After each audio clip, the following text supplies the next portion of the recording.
Okay, so this video is going to look at Creative Commons licensing, which is a slightly more obscure law that occasionally comes up in at GCSE and A-level.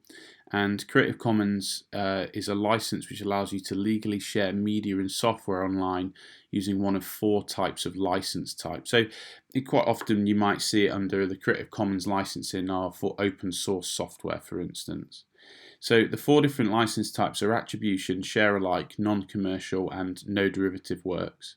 So under attribution, we're allowed to share work. It can be copied or modified, but the original copyright holder also has to be credited within any work that has been changed. So they have to be acknowledged essentially for their contribution initially.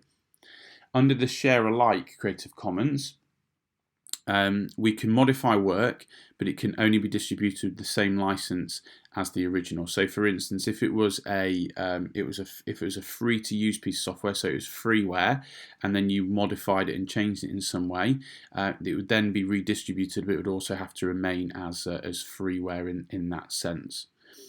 Non-commercial. So you can't use any of the copyrighted work for profit.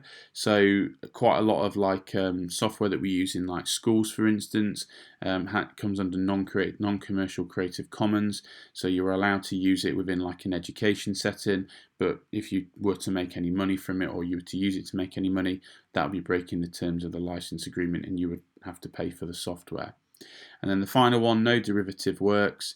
The work can be copied and distributed, but it can't be modified or built upon. So essentially, it's almost creating like a bit of a proprietary type software where you're allowed to use it, but you can't actually you can't change it in any way.